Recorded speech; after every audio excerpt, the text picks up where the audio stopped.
Hey guys, how's it going? It is Michael. Welcome back to the kitchen. Today I've got a little bit of a different video. It's still cooking, but I shot it differently because it's hard to take my cameras outside. And I just figured I would show you guys how to grill chicken because I put a picture up on my Instagram and a couple people wanted me to make a video. And I've done a video before on how I like to cook chicken in the crock pot and in the oven. Both are great ways, and here's the third way, grilling. Links to those videos are down below if you want to check them out. Let's go ahead and start this one. So I always spray the grill with non-stick cooking spray, just in case it sticks. I don't want chicken like stuck to that thing. It would be a mess to clean. So just hit it with a little bit of non-stick cooking spray. Pop open the chicken. And then we'll hit it with some Fiesta Lime Mustache or any other seasonings that you want. I just like to keep it simple when you're grilling. And when I cook chicken, I like to flip it the least amount of times possible. So I'll give it maybe 15 minutes on one side, and then I'll come back and flip them one more time. Season the undersides, and then it's good to go.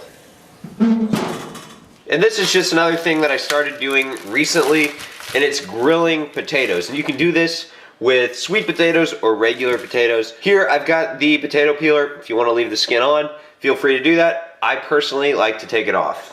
And I just peeled and cut the potatoes into slices. Probably a half an inch to an inch thickness will work. This is 3 potatoes, so take these outside and we will put them on the grill.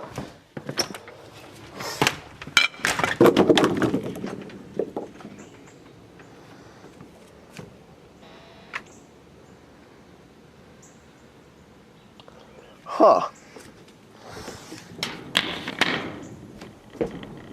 That is disgusting. Come here, man. There you go. Feast. I gotta get some more. You're not supposed to do that. Let's try this again. Hopefully I don't drop them on the ground. Yeah, I'll have to clean those up later. So it's probably been around 10 minutes or so with the chicken. Looking good. It is smelling very good. And with the potatoes, I don't really like to put them directly on top of the grill. I have a little rack up top. That's where I cook the potatoes.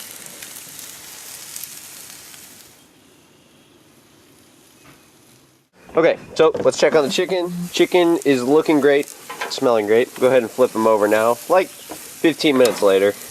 And now it's time to hit it with some more seasoning, just for a variety. I'm gonna go with Cajun seasoning. And you can put seasonings on the potatoes if you want, maybe some salt and pepper, but they honestly taste great just how they are. No seasonings or anything, but yeah, it's probably a good idea to flip these ones over too. So this is shaping up to be pretty good. Probably, I'd say 10 minutes or so left on the chicken, just so the other side cooks. And the potatoes will probably be done around that time because it's a little bit quicker than the chicken. So, see you then.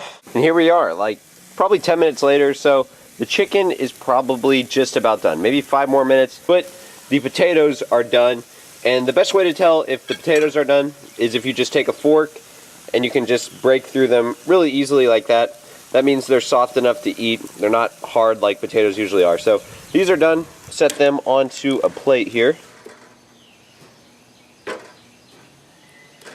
And we got a few more minutes until the chicken's done.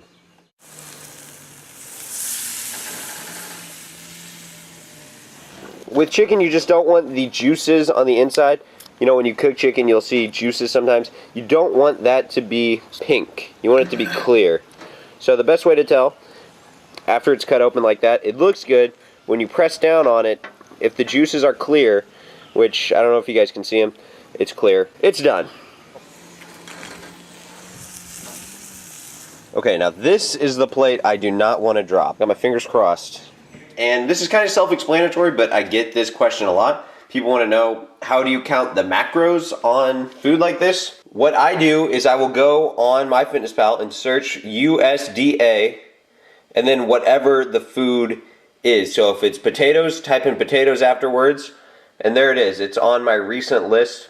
And I do that for everything that doesn't have a nutrition label. So bananas, there we go. 90 grams of bananas, 80 calories. Strawberries, potatoes, watermelon, beans, pork, steak, blackberries, pineapple, blueberries, raspberries, sweet potato, and then some black beans at the bottom. So that's what I do for every single food item that doesn't have a nutrition label. So Again, I'm going to have how many grams of potatoes? I don't know because I haven't really figured it out. But let's just say 250 grams, and that will be 245 calories, 50 grams of carbs, 7.2 grams of protein, and 0 grams of fat. It's really, really easy once you get the hang of it, I promise. And I know it sounds a little bit tedious to track your macros and track your calories, but really, start doing it. It will become a habit, just like going to the gym is a habit for you right now, I bet. So it's really worth it. Stay dedicated with it, and the benefits will come. And that is it for this video. So I hope you guys enjoyed this video. If you liked it, maybe you could leave a like down below. Comment down below, let me know what your favorite way to cook chicken is. And this is something new that I'm gonna start doing. If you want to submit a recipe to me, and maybe I'll make a recipe video on it in the future, tag me on Instagram, I'll check it out, and if it's good, I'll give you a little shout out in one of the future videos. So that's pretty much it. I hope you guys enjoyed, and I will talk to you later.